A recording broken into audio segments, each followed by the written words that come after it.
My husband passed away. But today I got some news that came along with it.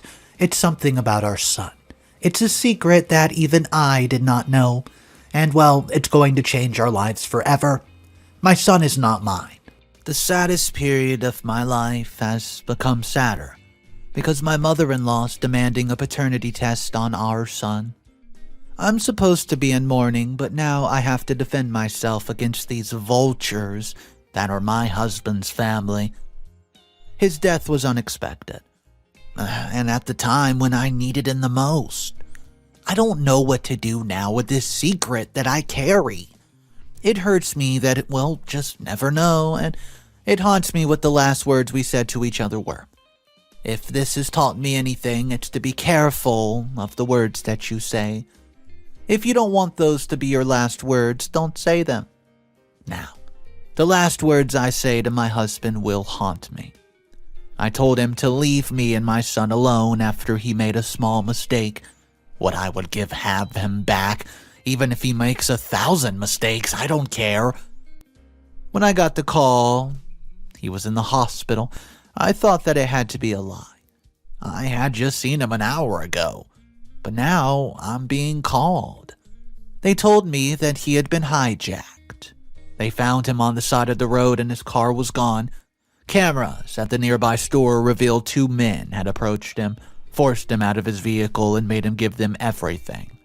Afterward, there was a scuffle, and they fought over something, and later on, it's revealed that they were fighting over the watch that our son Kayden bought for him his first salary.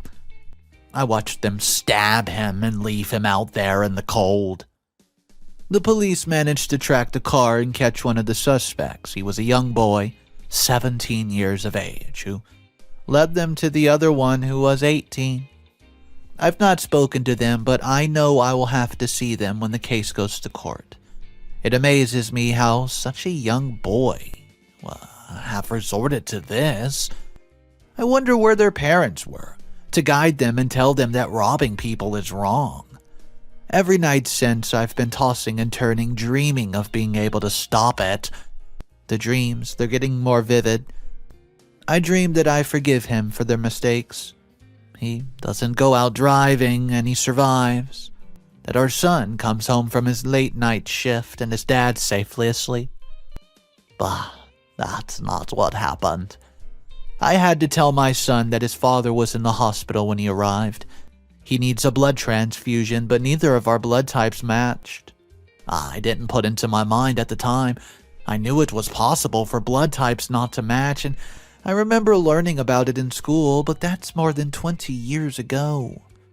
There was nothing the doctors could do. He didn't make it through the night, and the next morning I woke up to an icy hand. The grief took hold of me and has not let me go ever since. But I had to remain strong for our son, so I called his family even though we don't interact anymore. His family also includes his ex-wife Tilda and his daughter Ray. The reason he did not speak to his family anymore was that they took her side when Tilda took everything from him and accused him of emotionally abusing her. He paid the child support for all those years, even though she did not let him see the kids. His mother, she never liked me. She preferred Tilda and blames me for the failure of their marriage. She's partially right because I met him when he was still married, and we fell in love. But I could not allow myself to break somebody else's marriage, so he left her for me because their marriage was already miserable. I fell pregnant soon after and had our child Kayden. We moved away from them and have had no contact since, and I knew that I had every right not to tell them after all they did, but I knew what a mother's pain felt like. If it was my Kayden, I would want to know. I called them and they came to town.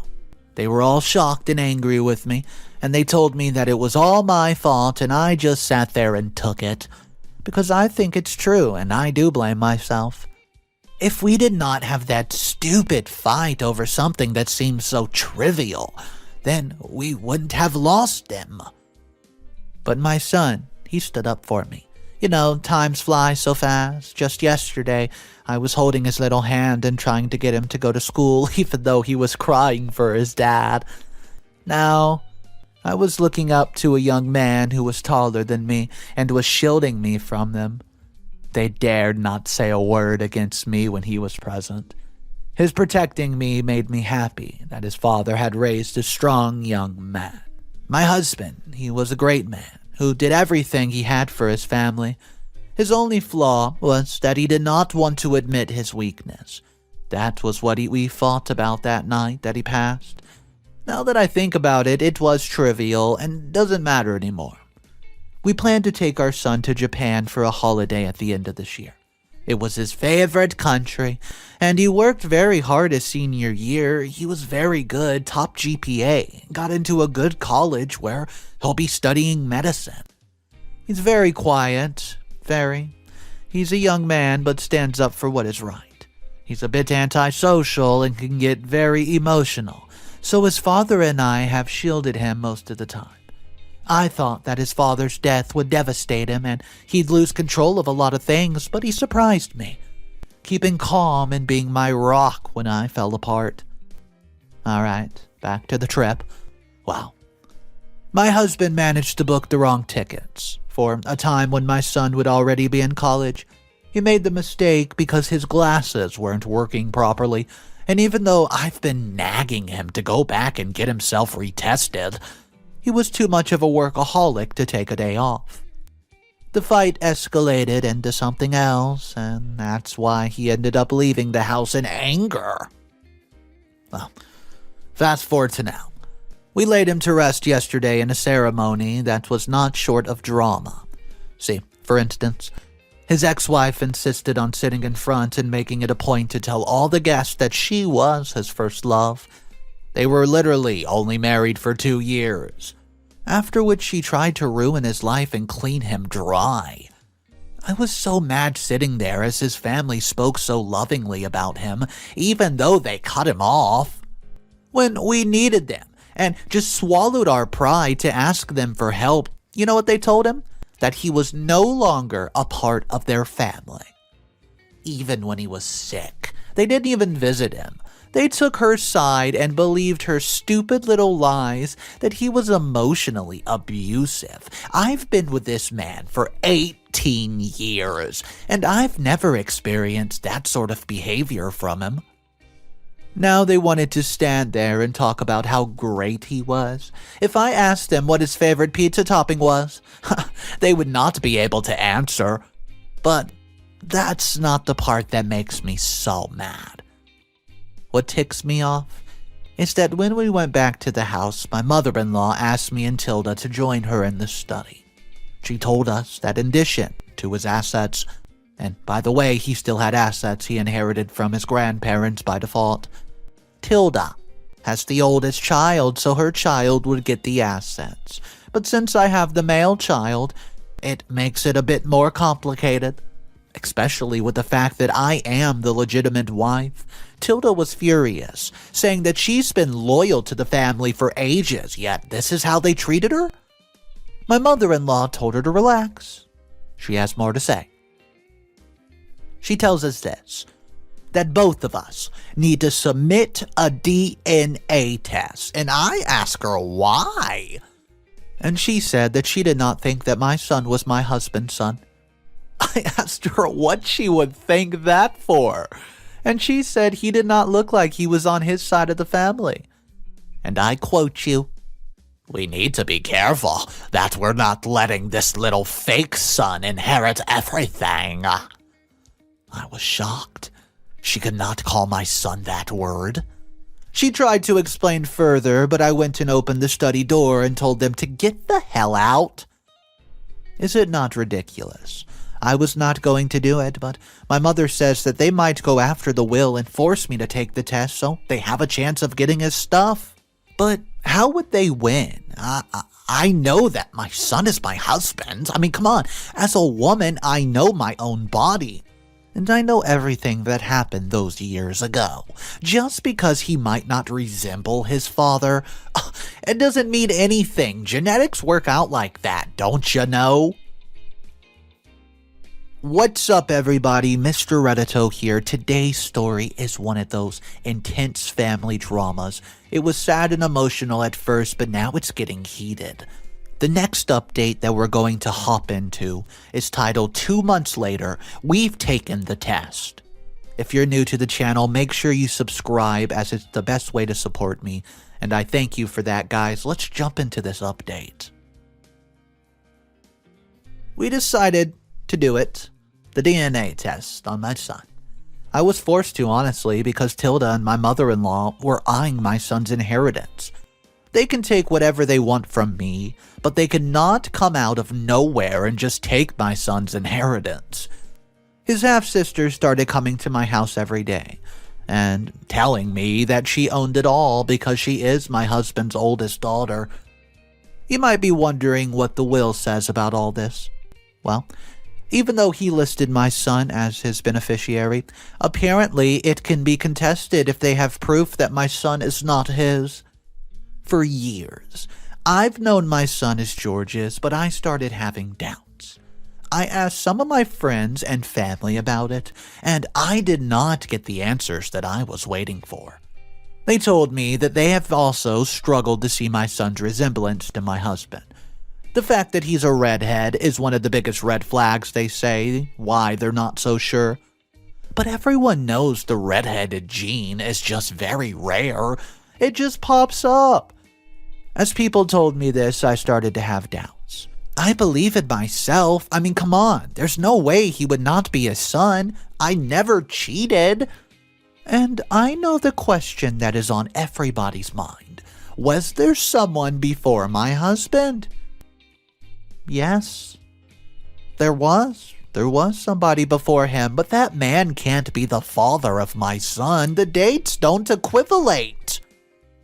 But then there was something else that made me consider going to get a test, and it was the blood transfusion. At the moment, the case against the kid who hijacked my husband is still going on. Everything had to be submitted into evidence, so I decided to talk to the doctor, ask him about blood types, and he told me that my husband was blood type O negative. I was A, but my son was AB. Yeah. Well, if you do some research on blood types, something like this is not even supposed to be possible. Even though I hated to admit it, I had to have my son do the test. I got the sample from him even without his knowledge. And the test came back a few days later, and I showed my mother-in-law and Tilda. I told them that I have no idea, but if that was the case, I asked them to spare just a bit for my son. I also asked if they should not tell him because he was already going through a lot. Well, they agreed and told me that they would not say a word. So, they promised to give him enough money to help with his studies as long as I gave up everything willingly. I was already going through a lot with the case, so it was easy for me. It's been a while now, and my son went to college. I've been stressed lately because I could not tell him the truth. One day, I will have to tell him the truth. I've learned that life is not promised, so I wanted to ask you all, should I tell him? It's eating me up, and I feel like a terrible mother because he does not know a huge part of his heritage. Also, I'm thinking of contacting his possible father. Update number 2. My mother-in-law forced my hand, and now my relationship with my son is ruined. Whether you like it or not, the truth will always come out. When it does not care who's in the way. It exposes everything, even if that means the hearts are broken. The truth did come out, but not the truth that I thought it would. I've been keeping a secret from my son in addition to the other one, and unfortunately, one secret led to the revelation of another. The truth is, I'm suffering from kidney failure. I've been on dialysis secretly for several months and have successfully been able to hide it. It's chronic, especially if I don't get a kidney soon. The transplant list is long, so I'm not hoping out for hope, but I'm so behind on medical bills that I've decided to just let what happens happen. I've been trying to hide my weakness from my son, but this week he found out. He did not confront me. Instead, he started looking for ways to get his father's money from the trust. That was when he told that his grandma had the right to his trust. He visited her and asked for the rights, but she told him she could not give him the money. It was for his education. So then, he decides to try and sell his father's assets, only to find out that they were in his sister's name. So he confronts his sister, who told him that he does not have a right to those assets. The next thing I know, he comes home very mad and asks me who his father is.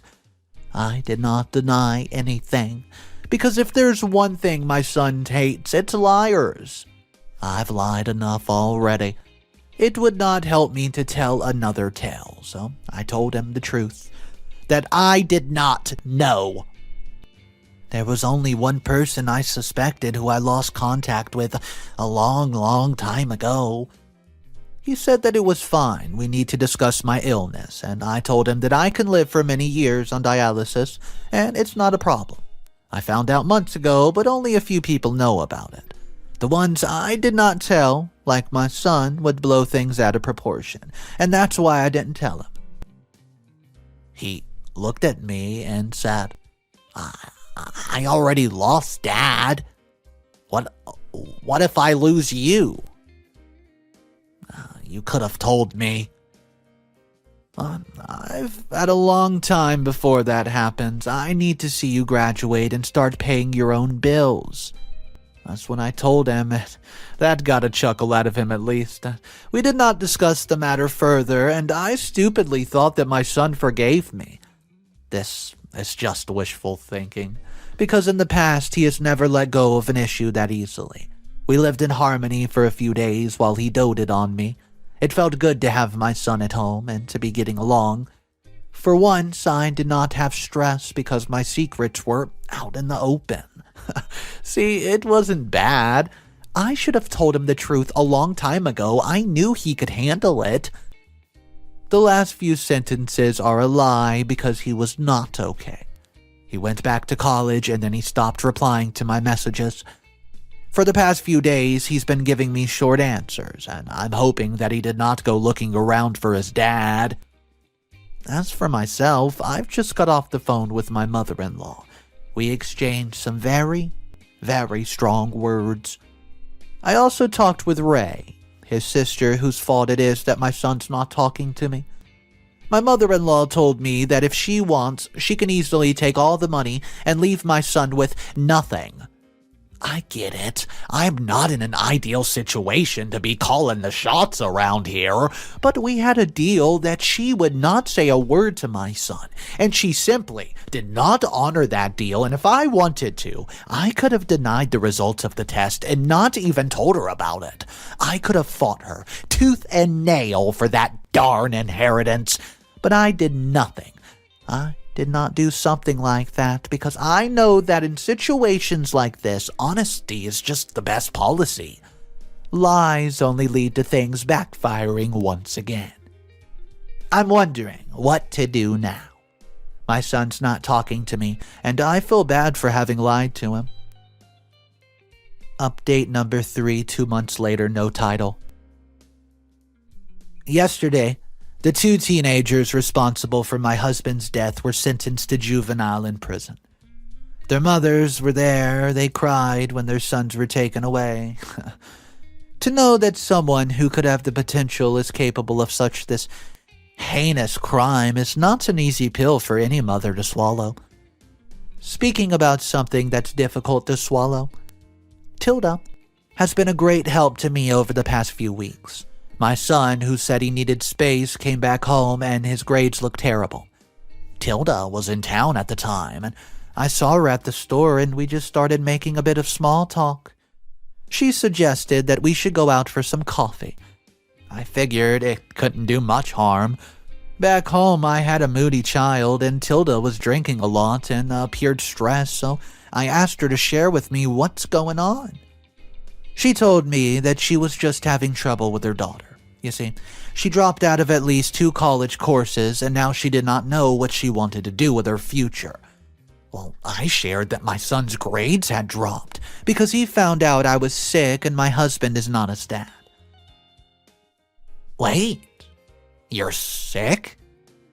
It was her first time hearing about this, so I summarized the situation for her. She was very apologetic and guilty, which she did not have to be because it wasn't her fault.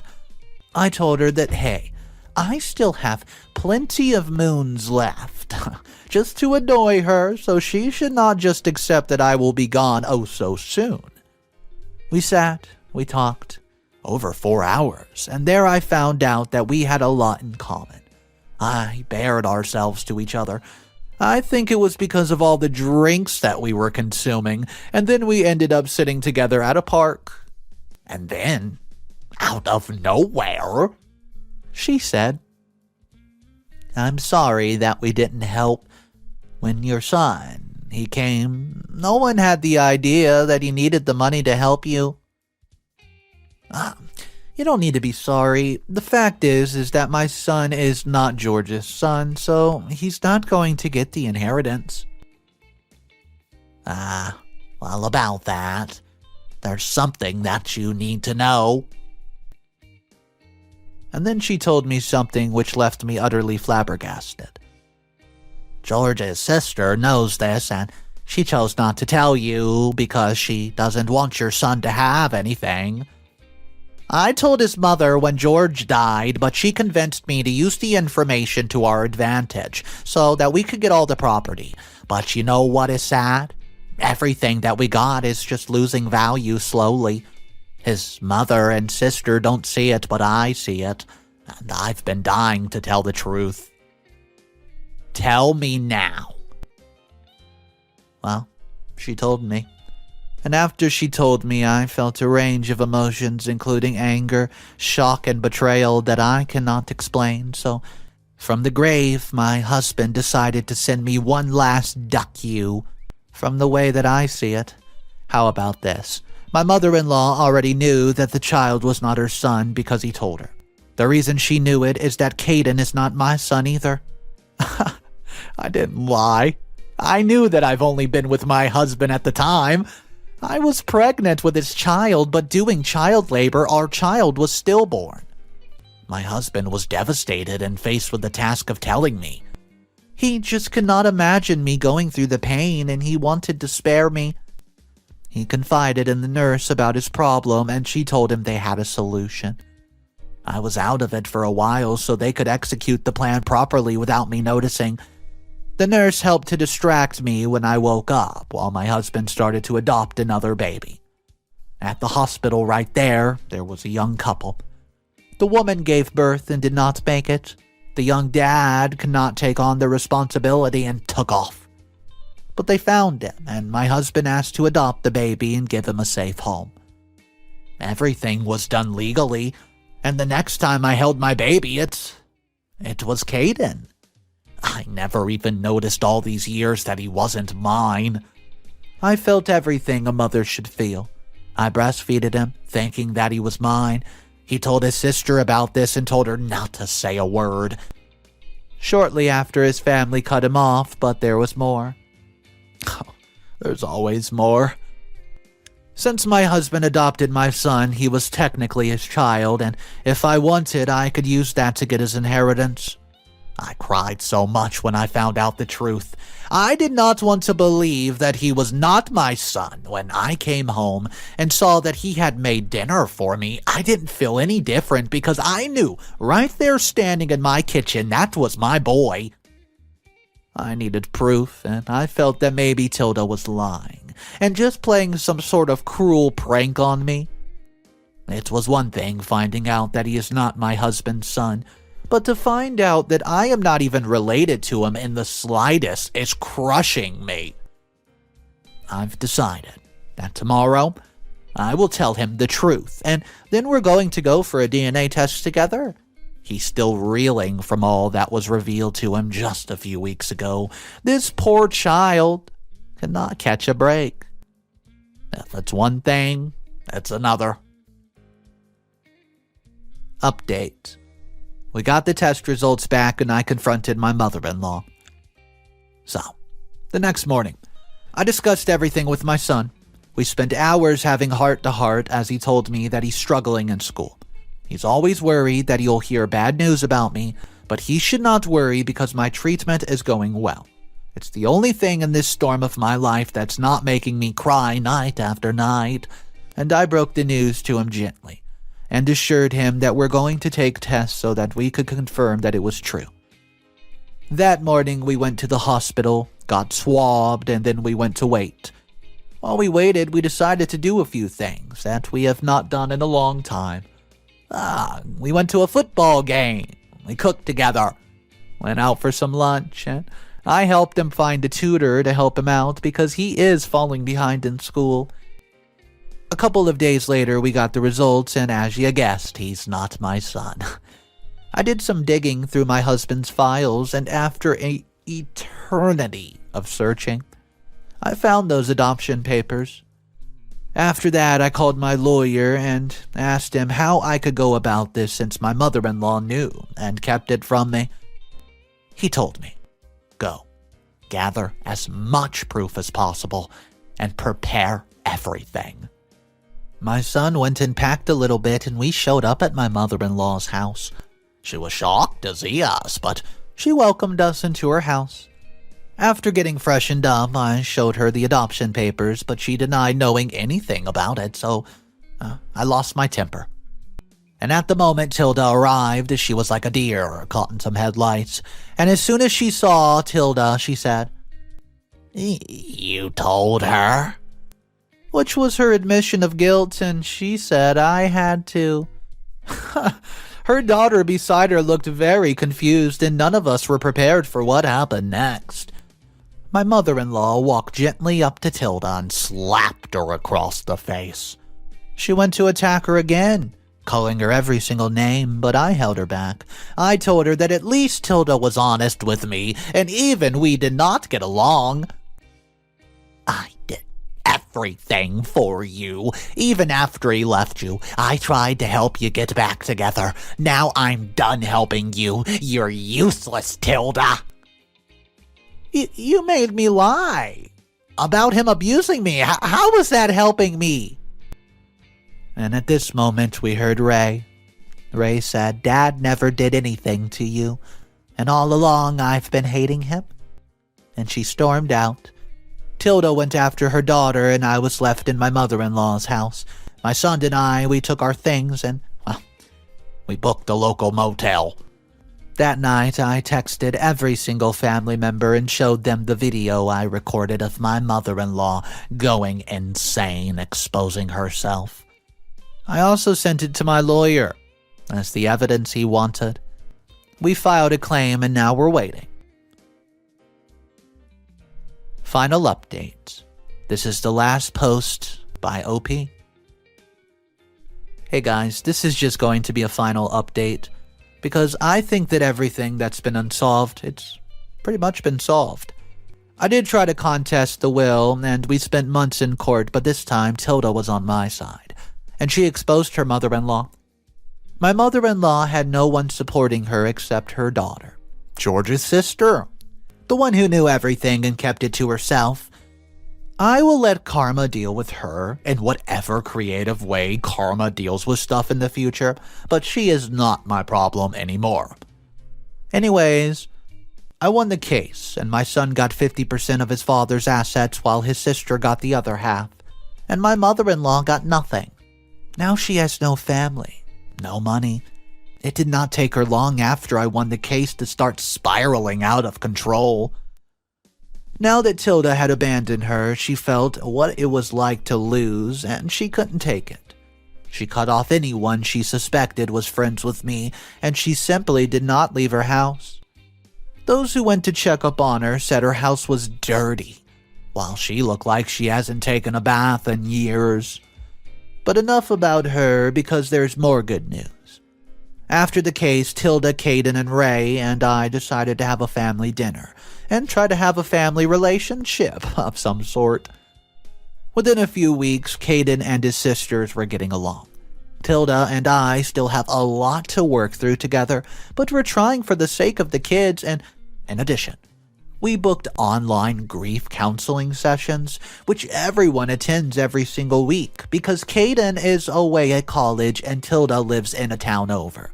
We can't really attend in-person sessions. Well, yeah, and in other good news, I'm responding well to my treatment. I may not be getting a donor soon, but I'm going to Japan with my son soon. On the anniversary of my husband's death in just a few months, we decided to take the family trip that we wanted to take all along. And Tilda and Ray, they're coming with us. But we're still in the planning stages. I just feel so lightheaded these days because I'm not carrying any more secrets. I've also managed to start paying off my medical debt. My son offered to give me money, but that money is his. His dad left me the house and some savings. I told Kayden that he can do whatever he wants with his money. I know that he's a smart boy, and he will not squander it. As for his sister, I was able to talk to her on her mother's behalf and recommended that she meet somebody who will help decide her career path. Now she says she has several workshops lined up where she will try to find what is that makes her tick. I lost my husband, but I gained a family that I didn't even know that I had, so all is well that ends well. The only positive thing that is gigantic in this story is that Tilda starts working with OP and they're finally able to get the inheritance back to the son. Guys, I really want to hear your opinion on this one.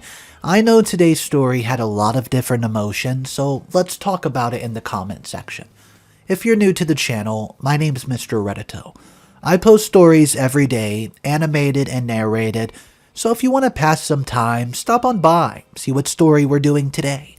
Guys, once again, drop your comments below. I will see you in the next one. Have a fantastic day, and remember, it's cool to be kind.